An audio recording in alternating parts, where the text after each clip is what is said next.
So I'm here in my geology world, and I started doing this to showcase the geologic scale of time, and I just never really made a lot of videos on it. I got sidetracked with other things and stuff, but I wanted to make a video, and this is kind of I'm gonna do an overview of it, and then maybe later I'll make videos about certain sections of it. But for those of you that don't know, the the time of Earth, the geologic history, the geologic timeline, we call it, is broken down into eons, eras, and periods. And you'll normally see, if you look at like a geologic time scale, you'll see them broken down with their names and everything. But very rarely are they actually to scale because parts of geologic history are very, very long, and not a lot happen in them, at least that we have records of. And so you don't really see things to scale, and humans have a hard time dealing with deep time and the concept of time that's beyond imagination. But so I made a world here. Um, Actually, yeah, yeah. So the normally you'll see it kind of broken down like this: Hadean, Archean. This begins with the formation of the Earth, and the Proterozoic, and then you have all of these other uh, periods here, starting with the Cambrian. But and this is only the last 400 or only 542 million years, relatively a small part of the uh, almost 10 times as long total. And so these are eons. That all of these are a the Phanerozoic eon, and it's just broken down because we know what happens there, and there's a lot of interesting stuff that happens, like life and things. So, with that, we will go. I plan on this video is going to be me walking through time. I'm going to go to the beginning of the Earth and walk through time and kind of talk about what's going on with the planet. I'm going to retire to do this all in one take, but my baby daughter is asleep right now, and if she wakes up, then I have to take care of things. So there might be some cuts, but I'm going to try to do it in one take. So let's teleport back to the beginning.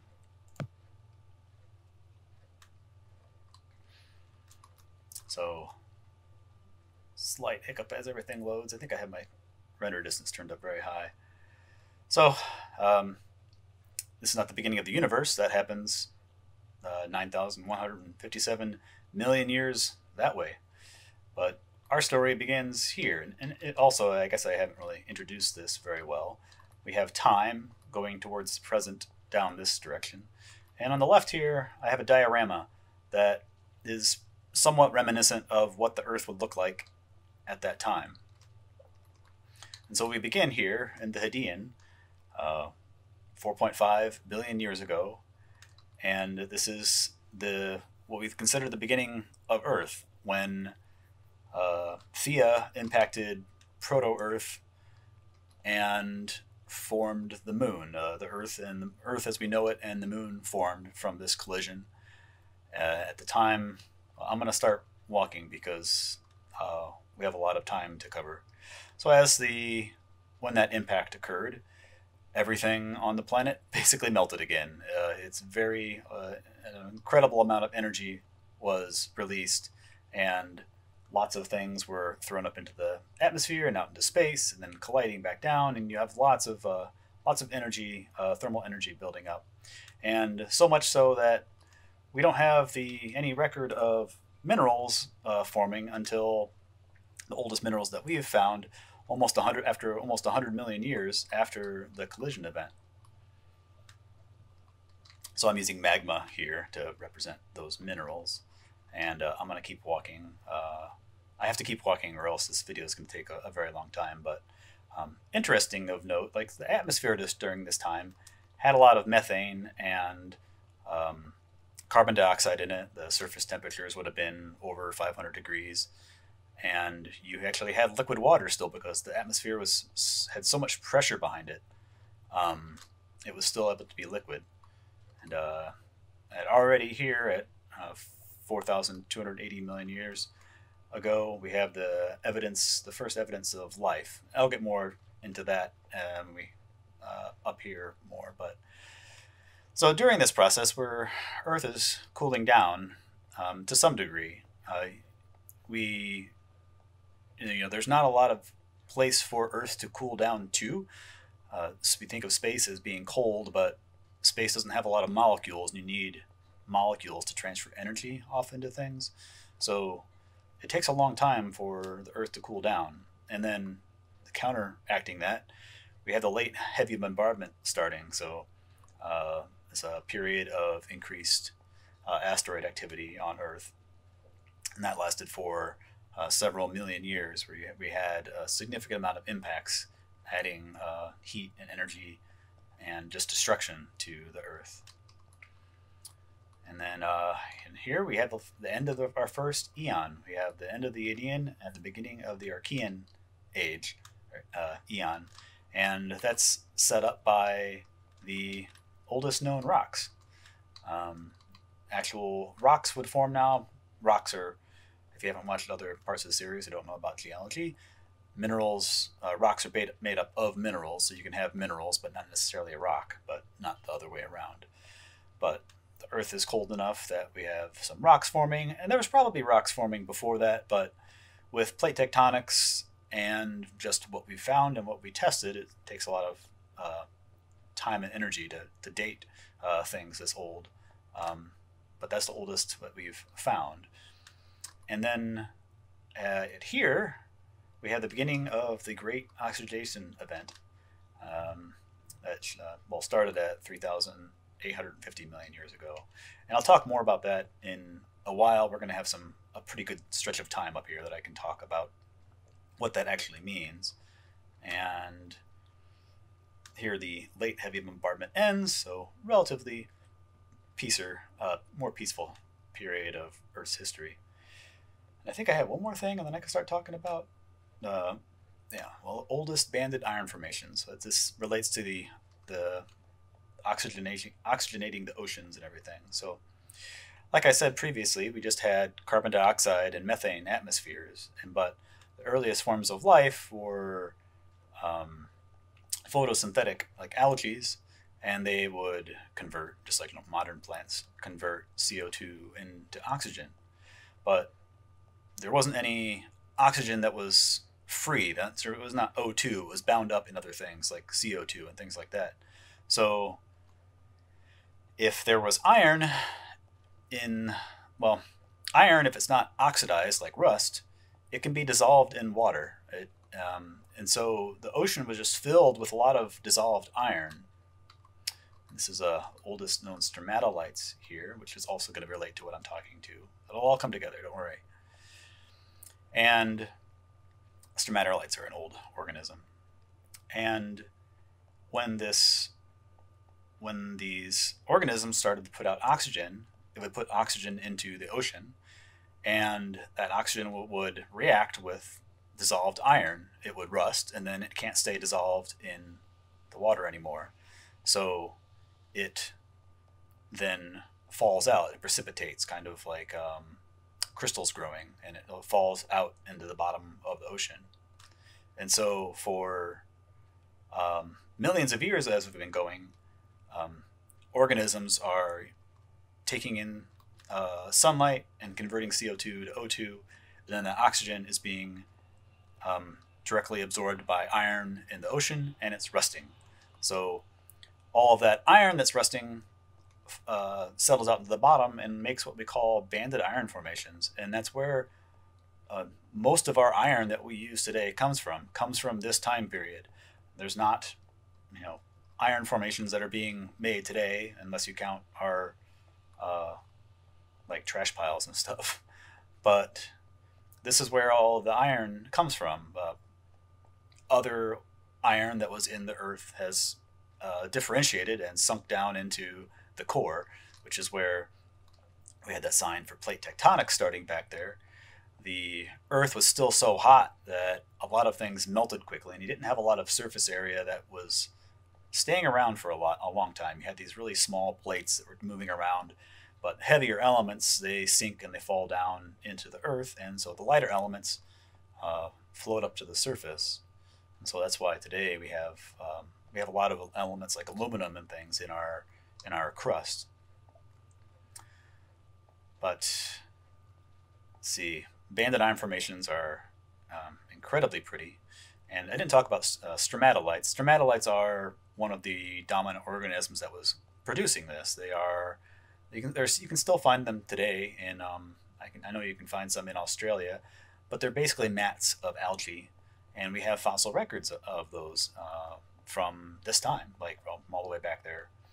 And these stromatolites were what was doing a lot of the production of oxygen, and so the oceans are still absorbing all this oxygen right now, and we have peak banded iron formation right here. So this was like the peak productivity. You had the most oxygen being produced and the most iron being rusted.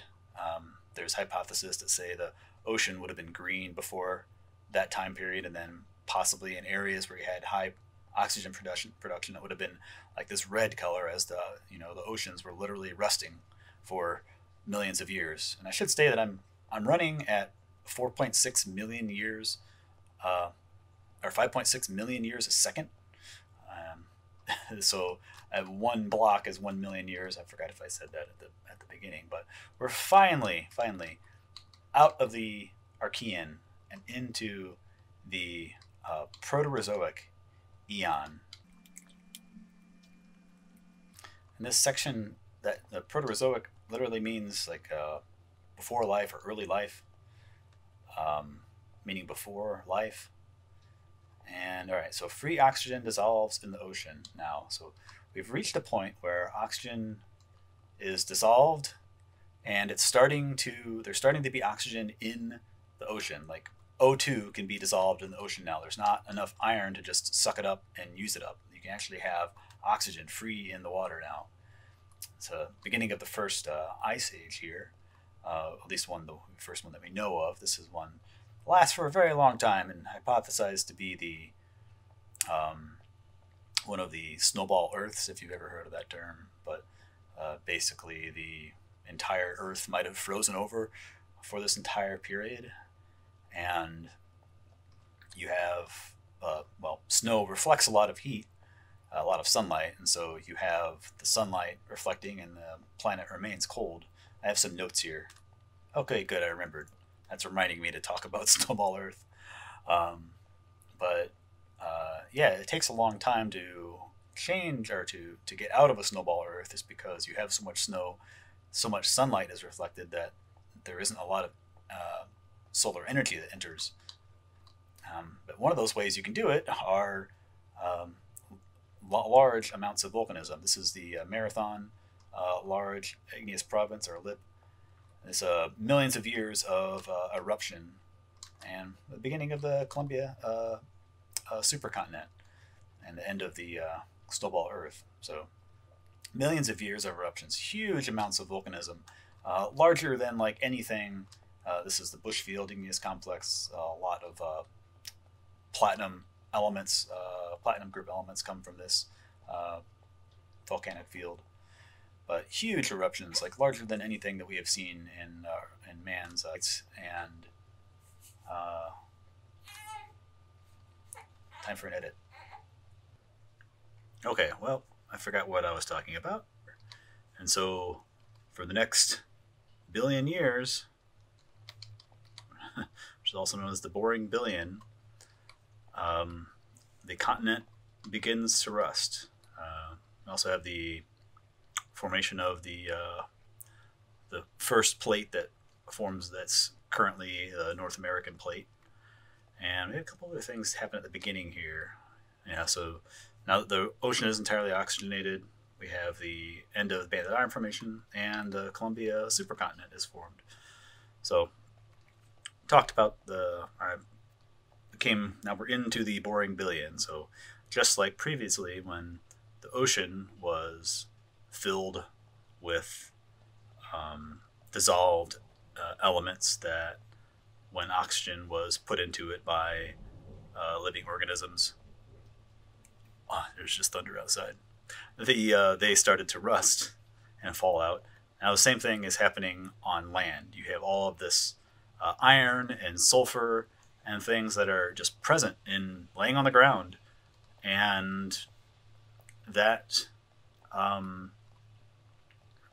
as soon as any oxygen goes into the atmosphere, it is converting that into iron oxide and sulfides and things like that. So it's rusting.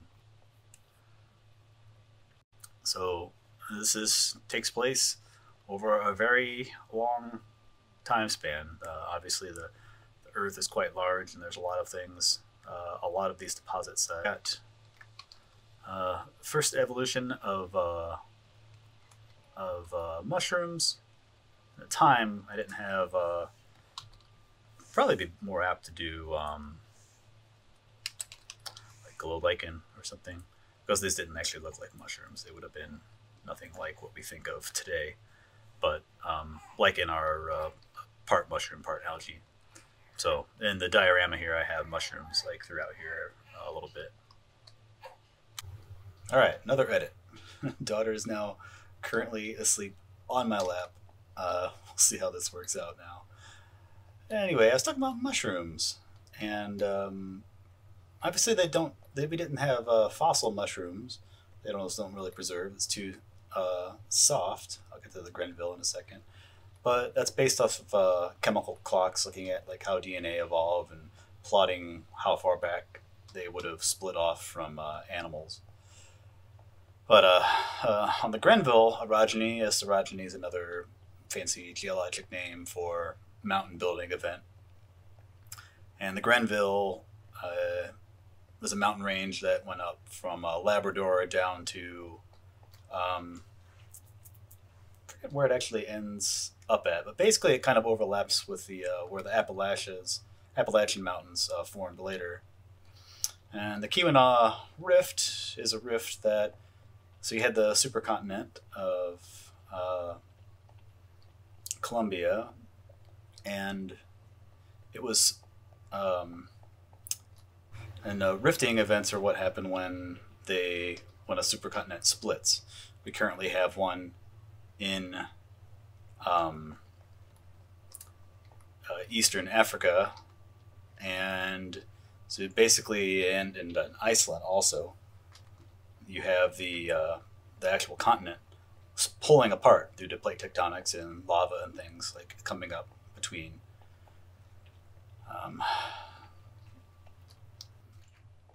Sorry, I had to adjust child a bit. But we're getting up to some interesting stuff here. I think this is the Ediacara fauna. Oh, no, not quite. So we've made it. We've made it through the boring billion. Now we have free oxygen. Everything on the continent, everything on above the water is rusted. And now we're actually getting to the point where we can start to have oxygen in the atmosphere. And so all sorts of interesting things are going to start happening.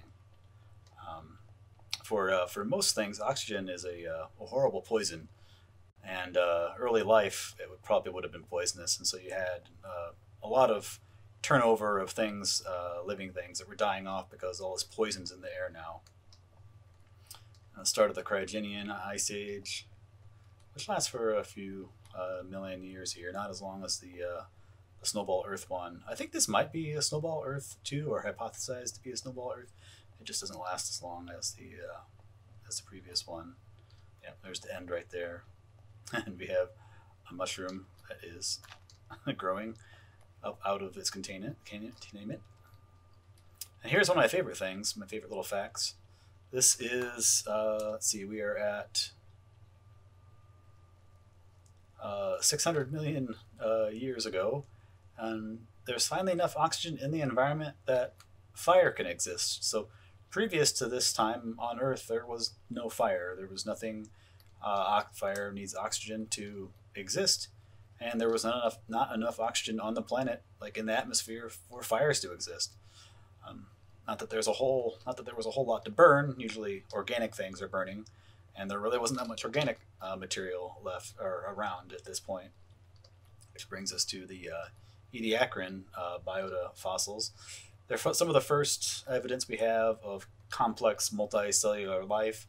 They aren't fossils of the actual organisms themselves, but they're like imprints of like where they would anchor themselves in the sediment or stuff. There's a lot of conjecture about what they actually are, but they're definitely not organic and not some inorganic things. And this line here is where a whole bunch of things changes. This is what's known as, well, it's the end of the Proterozoic, and it's the beginning of the Cambrian period. It's sometimes referred to as the Cambrian explosion. And back a long time ago, this is when like our first evidence of life like on the planet. These were the oldest things that we knew about. So it's the end of the Proterozoic and the beginning of the Phanerozoic, or like during life. It's also the beginning of the Paleozoic era, and as part of, and the Cambrian period is part of the Paleozoic era. So the Cambrian period is inside of era, which is inside of eon, just to make things sense. But so to actually add some organisms in here, so it's because most of the things that we have alive today and alive in Minecraft doesn't really represent the things like we have here. But in the oceans, like all sorts of crustaceans and things that had hard parts were evolved and started to have their place in the world. And then we have a large extinction event. So with the lowering levels of CO2 in the atmosphere because of increase of oxygen, it's less greenhouse gas, and so global temperatures were dropping. And that brings us into ends the Cambrian period and brings us into the Ordovician period. And we have the beginning of the evolution of land plants. So before, on the surface, there really wasn't anything there. These things would have been just along the edge of a coast, maybe along streams, probably little photosynthetic things. No stalks, no root systems or anything, just like a film almost. And in the oceans, we have the evolution of jawed vertebrates, so beginning to have mouth parts and everything. And then on the surface, we have the beginning of another ice age. And the Ordovician is ended by another extinction event. That's about 65% of all species we see in the fossil record just disappear, which gives a bunch of room for other things to radiate and start evolving. And this moves into the Silurian period, one of my favorite periods. But this is the era where land plants kind of took over and started radiating and taking everything. So you have, I just use these nether things because the plants that would be around in this time period really wouldn't look like anything that we have around today for the most part. But at 245 million years, we have vascular plants, so actual stems, things can get up off the ground. If you get up off the ground, then you can get to the sun easier, and then you can beat out your competitors. So it's kind of a competition for getting up high and getting actually into the substrate as well. But end of the Ice Age, and which ends the end of the Silurian period and begins the Devonian period, which is 419 to 359 million years ago. This is where we first start to see the first evidence of teeth evolving in marine animals, and we further see the first nautiloids. So we have the modern nautilus alive today, but it's the only relative of ammonites and things like that saw their ancestors evolve at this time period. I think I need to mention soil. Roots evolve at this point. So plants before didn't really have a good stable surface. There really wasn't anything to grow down into. Soil and dirt come from breaking down organic matter, and so there had to be a couple million years of plants growing just on the surface of rock and accumulating organic matter to actually have something to grow down into. It's very hard to get into rocks. But soon after that, we have the evolution of insects, And then the very basic evolution of trees. Um, Spiders form here. They aren't true spiders. True spiders evolve a little bit later, I think. I forget when, but late Devonian extinction, 75% of all species end. And the evolution of tetrapods. These are the precursors to dinosaurs. They ruled the land here, giant reptiles. And and then they had the start of the end of the Devonian and the beginning of the Carboniferous age. This is the area where we had giant insects and everything, and this is where we had a lot of coal swamps across the planet, especially in North America. And this is the age where all of our coal comes from, almost all of our coal. So all the coal we've been burning for the last couple hundred years was produced during this time period. You had a lot of trees falling down in the swamps and making these large stacks, and over time we get coal. Um, this is the formation of Pangaea, probably the most famous of all the supercontinents. And we had the first evolution of beetles during this time period. Let's see, I got a lot of stuff to mention here. You notice I've been going slower and slower as we get closer in time because, well, we just know more about this stuff as we get closer because, the younger something is, the better chance it has to, stay around for a couple million years maybe. But Carboniferous period ends, Permian period begins. So the formation of Pangaea triggers massive climate change on the planet just because you have this large landmass. It's very hard to get moisture onto the inside of the continent, so you have these large deserts form on the inside. Lots of species die off. You have arthropods and tetrapods evolving, and you have the synapsids dominate. If you've seen pictures of the reptiles with the giant fins on their back, those are synapsids, and they were kind of what ruled the land. But we do have the evolution of warm-blooded animals occurring now already, even before the age of dinosaurs and everything. The end of the last ice age. And then the PT extinction, the Permian-Triassic extinction, where approximately 95% of all species seen in the fossil record die off. This was the Great Dying is another name for this time. But the Great Dying leads into the Triassic period, and now where we get to a lot of people's favorite ages. But this is the beginning of the Mesozoic era, or the middle life. And it's the age of reptiles and also the age of conifer trees, so trees that develop pine cones. You notice all the trees at this point. We have the evolution of the first dinosaurs in the Triassic. All the trees that are present here do not have flowers at this point. They don't make North America, we have oak trees all over the place. Those are relatively modern trees to move into here after the last ice age, and we don't think about it, but they produce flowers. They produce pollen and everything. So here's the evolution of gymnosperms. These are the cone-bearing trees, pine cones, pine trees, all that stuff. Evolution of sauropods, big four-legged dinosaurs, plesiosaurs, and then another extinction event, Jurassic extinction. About 75% of all species disappear, and we get into the Jurassic period. Pangaea supercontinent breaks up, and this age is known for Allosaurus, Brachiosaurus, Stegosaurus, Compsognathus. There's a few other ones. Evolution of moths take place here, and let's see. Evolution of Stegosaurus right at the end here. And as we get into the Cretaceous period. And this is evolution of our Archaeopteryx, so the the famous fossil with dinosaur with the, actually I'm not sure if it's actual dinosaur, famous fossil with early feathers and stuff. We found other feathers since then, but in the Cretaceous we have our famous dinosaurs, ankylosaurs, iguanodons, triceratops, tyrannosaurid dinosaurs evolved, T-Rex evolved nearly at the end of it, and it's all the way here that we have the evolution of flowers. No flowers before this point, so we have little flowers, we have flowering trees, things that produce pollen and get pollinated by various means. like bees. So, you know, we could have, let's see, bee, let's put a bee here.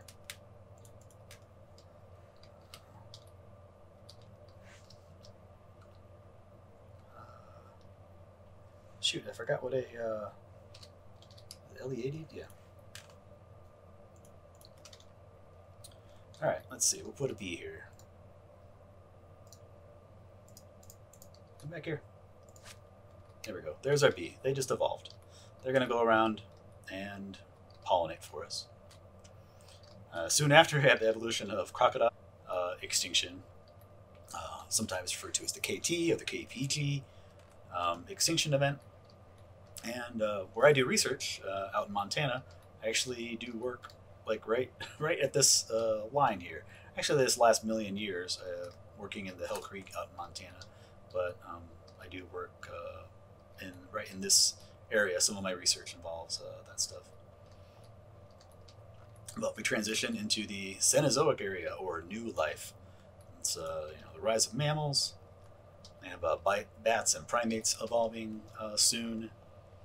And this is another crazy thing. Evolution of grass. So prior to this, there wasn't grass. It's very hard to imagine like a lush green landscape and not imagine any grasses of any sort. So, you know, the tall grasses, bamboo, sugarcane, you know, all that stuff. Very strange. They took over kind of in the next era up here. Well, they took over in the Paleogene. Like grasses kind of, you know, dominated and take over the landscape now. So we get into the Neogene, or the era of modern species. So a lot of the species that we see today evolved in this time period, and things look like, you know, a lot of things that we see we recognize, and that ends 3 million years ago. It's the start of the last ice age, the one that the movies are made of, and all of that stuff. But the genus Homo evolves, and then the last million years, Homo sapiens evolve. So we evolve, you know, right here at the end of all of this, which is pretty crazy, because I think from here, I think I can see. I'm trying to think. Well, you know, there's the dinosaurs right there, but as regards to time, you know, you always hear, oh yeah, the last, you know, minute of the clock or whatever. But yeah, we evolved like right here. This is how long we've been around, and this is how long the planet, you know, has been around and changing and everything. But really crazy. A lot of you know, it's really interesting. This is why one of the reasons I got into geology is understanding all of this stuff. But so that's kind of just what I wanted to do and why I built this world in the first place. I have an ice boat here so I can travel quickly, but I usually just fly since it's creative. But I've thought about possibly doing a little episode about each major time period here, but it's also, it might be interesting to break, you know, this down into like 1 million years, breaking it down into like, I don't know, like 1,000 years per block or something like that, and have another timeline just so you can see. But anyway, I wanted to make that and get on with some other things on here. But if you stayed here to the end, thanks for watching, which I guess if you stayed till the present. But if you have any questions, please ask. I would like to make changes to this. I'm thinking about actually redoing it for 1.18 or 1.19 because we'll have a significant amount of blocks added. I know that there's a lot of on the other side of the track. I have my geology exhibits, and they're going to change a lot. And I kind of stopped talking about my ore deposits and things like that, since that's all changing with the next update. But anyway, you know, thanks for watching, and I hope you enjoyed it. I'll see you next time.